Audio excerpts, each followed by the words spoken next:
बिस्मिल्लाहिर्रहमानिर्रहीम। अल्लाह के बाबरकत नाम से शुरू करता हूँ जो बड़ा मेहरबान और नहायत रहम करने वाला है। दुरूद पाक नबी करीम सल्लल्लाहु अलैहि वसल्लम की ज़ात अक़दस पर। तो स्टूडेंट्स, कल मैंने आपको पूरा एक चार्ट बना के दिया था जिसमें मैंने आपको डिग्रीज़ को जो है वो रेडियन में कन्वर्ट करने का फार्मूले ड्राइव करके भी मैंने आपको दिए थे। तो कुछ टेबल मैंने आपको बना के दिए थे, साइन 30, 45, 60, ठीक है, अप टू 90 तक।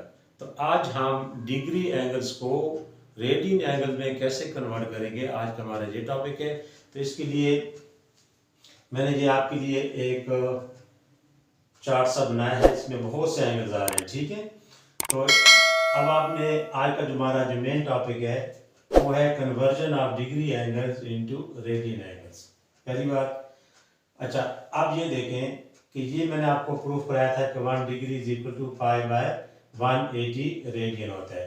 तो अगर आपको किसी भी डिग्री के एंगल को, for example 30 degree, 45 degree, 60, 90 up to 360 कोई भी एंगल दिया जाए और उसको रेडियन में कन्वर्ट करना हो तो आपने कैसे करना है। फॉर एग्जांपल हम 30 को ले लेते हैं, तो बोथ साइड आपने 30 डिग्री से मल्टीप्लाई करेंगे आप, ठीक है। Multiplied by is equal to pi by 180, sorry आपने 30 से मल्टीप्लाई करना है, मल्टीप्लाइड बाय 30 रेडियन। 0 से 0 कैंसिल, 3 1 टाइम, 3 6 टाइम।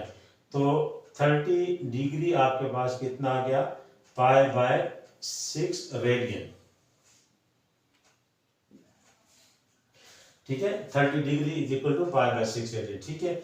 इसी तरह अगर हम एक दो एंगल्स और चेक कर लेते हैं, फॉर एग्जांपल कि आपने कन्वर्ट करना है 240, फॉर एग्जांपल हम इस क्वाड्रेंट में आ गए 240 डिग्री को, तो both sides multiplied by 240 is equal to pi by 180 multiplied by 240 radian, ठीक है। 0 से 0 आपका कैंसिल हो गया, 6 का टेबल 6 4 टाइम, 6 4 टाइम और 6 3 टाइम। तो 240 डिग्री इज इक्वल टू 4 पाई, ठीक है, 4 पाई बाय 3। अब देखते हैं जी अपने चार्ट को कि 240 डिग्री कितना हमारे पास, 4 पाई बाय 3। तो इस तरह सिंपली आप किसी भी डिग्री के एंगल्स को रेडियन में कन्वर्ट कर सकते हैं, ठीक है। इसके बाद इंपॉर्टेंट चीज जो आपने इन एंगल्स को, ये जितने बहुत एंगल्स मैंने लिखे हैं डिग्री में भी हैं, रेडियन में भी हैं, न्यूमेरिकल वैल्यूज में भी हैं, तो ये आपका 0 से स्टार्ट होके राउंड अबाउट 360 तक मेन जो एंगल्स हैं जो आपके बार बार क्वेश्चन के सॉल्यूशन में यूज होते हैं, तो उसको मैंने ये ड्रॉ किया है। एक और इम्पॉर्टेंट ट्रिक आपने ध्यान में रखने ट्रिक्स है कि जैसे ऑल स्कूल टू कॉलेज, ठीक है। यहां से मैंने ऑल का ए ले लिया, स्कूल का मैंने एस ले लिया, टी का मैंने ये 2 का टी ले लिया और कॉलेज से ये मैंने सी ले लिया, ठीक है। तो ये आप फेमिलियर हैं, A S T C. A S T C से क्या मुराद कि ये फर्स्ट क्वाड्रेंट है आपका, ये आपका सेकंड क्वाड्रेंट आ जाता है, ये थर्ड क्वाड्रेंट है, ये आपका फोर्थ क्वाड्रेंट है। ए एस टी सी में ऑल, ठीक है, ऑल वैल्यूज जो है वो पॉजिटिव होंगे, किसकी, ये जो 6 ट्रिग्नोमेट्रिक आइडेंटिटीज है, ठीक है। सेकंड में, ठीक है, ये फर्स्ट क्वाड्रेंट आ गया, ये सेकंड क्वाड्रेंट, ये थर्ड और ये फोर्थ क्वाड्रेंट आ गया। सेकंड क्वाड्रेंट में आपके साइन की वैल्यूज, ठीक है, पॉजिटिव होंगी, तीसरे में टेन की वैल्यूज और फोर्थ में आपके पास कॉस की वैल्यू जो है वो पॉजिटिव होती है, ठीक है। आप इससे भी आप फेमिलियर हैं कि ए एस टी सी से क्या मुराद है, ठीक हो गया। तो अब आपने ये देखना है कि आपके पास देखें जी, आपके पास पाई बाय 6, ठीक है, 300√2 1/2, यानी cos 30 और sin 30 दोनों की वैल्यू पॉजिटिव है क्योंकि ऑल पॉजिटिव है, ठीक है। आपने ये जो मैंने ऑर्डर पे लिखा हुआ है, ये देखें 3√2 और दूसरा हमारे पास क्या है 1/2। ये हमेशा याद रखें कि पहली वैल्यू जो है वो कॉज ऑफ एंगल थीटा की होती है और दूसरी value sine of angle theta की होती है। ठीक है, तो फर्स्ट क्वाड्रेंट में ऑल वैल्यूज पॉजिटिव होती हैं, तो इस वजह से ये दोनों के साथ पॉजिटिव पॉजिटिव यूज हो रहा है। ठीक है, अच्छा इसी तरह अगर आपको ये पहले फर्स्ट क्वाड्रेंट की 30, 45, 60 और 90 की अगर वैल्यूज याद हो न्यूमेरिकल, जैसे कल हमने टेबल से फॉर्म बना के ये वैल्यूज हमने फाइंड की थी, तो cos 30 3√2, sin 30 1/2। ठीक है, अगर हम ठीक है इसको सेकंड क्वाड्रेंट में चेक करते हैं तो ये जो फर्स्ट पे आ रहा है आपके पास वैल्यू, ये चली जाती है लास्ट पे। ठीक है, ये देखिए सेकंड क्वाड्रेंट 90 और 180 के दरमियान यानी पाई के दरमियान आ रहा है। यहाँ से जगह आपने ये टेबल इतना आसान है बनाना कि जब आपने ये वैल्यूज पहले वो छोटा सा टेबल जो मैंने सिखाया था वहां से फाइंड करके इनकी वैल्यूज डाल दें। अब जहाँ से फर्स्ट जहाँ पे आ रहा है ये जहाँ पे आ जाएगा, देखिए 3√2 1/2, जहाँ पे आ गया 3√2 1/2। अब ये माइनस को लिया है कि जहाँ पे कॉस क्या होता है नेगेटिव होता है। ठीक है, जितनी भी कॉस की वैल्यूज होंगी हम वो माइनस कर देंगे, बाकी न्यूमेरिकल वैल्यूज वही रहेंगी।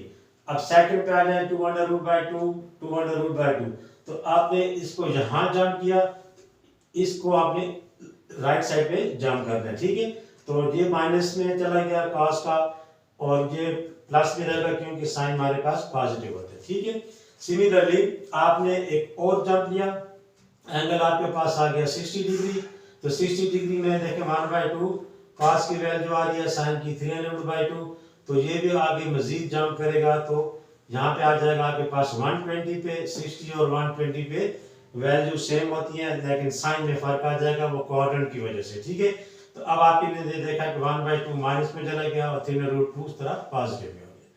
सिमिलरली आप इसी तरह मजीद आगे ये फर्स्ट क्वाड्रेंट और सेकंड क्वाड्रेंट को आप समझ गए। अब आप जाते हैं जी थर्ड क्वाड्रेंट पे। ठीक है, थर्ड क्वाड्रेंट में जाएं, देखिए ये फर्स्ट वैल्यू सेकंड थर्ड। अब आपने क्या करना है कि अब यहाँ से देखें 3√, ये आप देखें ये लाइन सीधी आप जहाँ पे टच करेगी, देखिए ये लाइन सीधी 3√2 1/2, तो यहाँ पे भी 3√2 1/2। अब ये चूंकि थर्ड क्वाड्रेंट में आ गया, तो थर्ड क्वाड्रेंट में क्या होता है कॉस और साइन, साइन और कॉस दोनों क्या होते हैं नेगेटिव होते हैं। ठीक है, फिर आप मजीद यहाँ पे जंप करेंगे। अब इसी तरह ऑपोजिट जंप, ये इधर जंप होगा और ये वहां जंप होंगे। ठीक है, तो आपने जंप किया 2√2, इधर आपने यहाँ पे जंप करना है। ठीक है, तो इधर पॉजिटिव है, यहाँ पे दोनों नेगेटिव। फर्दर आपने मजीद एक स्टेप आगे गए 1/2 3√2, तो इधर भी आप एक स्टेप आगे आएंगे तो 1/2 3√2, लेकिन साइन नेगेटिव हो जाएगी। ठीक है, अब आ जाते हैं जी फोर्थ क्वाड्रेंट में। फोर्थ क्वाड्रेंट में आप देखें 1/2 3√2। ठीक है, अगर आप इसको यहाँ से मेंशन करना चाहें तो ये देखिए ये चीज जो है फोर्थ क्वाड्रेंट में 1/2 माइनस 3√2, सॉरी ये चीज है आपके पास, ये आपको चले जहां से ले लेते हैं 3√2 माइनस 1। ये आपने जंप किया 3√2 1/2, तो अब ये कॉस की वैल्यू पॉजिटिव नेगेटिव, यहाँ पे कॉस की वैल्यू पॉजिटिव और साइन जहाँ पे क्या हो जाता है नेगेटिव, क्योंकि फोर्थ क्वाड्रेंट में ठीक है कॉस पॉजिटिव रहेगा और साइन जो है वो नेगेटिव रहेगा। ठीक हो गया, तो इसी तरह अब जब नेक्स्ट आगे जाते हैं तो 2√2 2√2। अब यहाँ पे आप अपवर्ड, ठीक है, आपने एक जंप लिया, यहाँ पे आप डाउनवर्ड आ रहे हैं, जहाँ अपवर्ड यहाँ पे आप डाउनवर्ड, यानी ऑपोजिट डायरेक्शन में आप मूव करेंगे।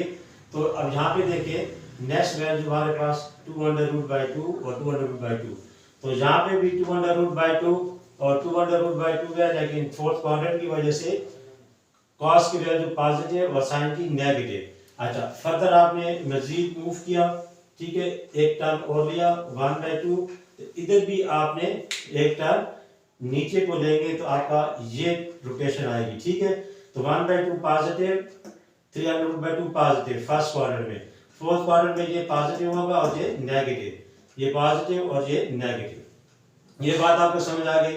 बाकी आपको मैंने एक्स एक्सिस पे बताया था कॉस की वैल्यू 1, साइन की 0, नेगेटिव एक्स एक्सिस पे कॉस की -1, साइन 0 रहता है एक्स एक्सिस पे।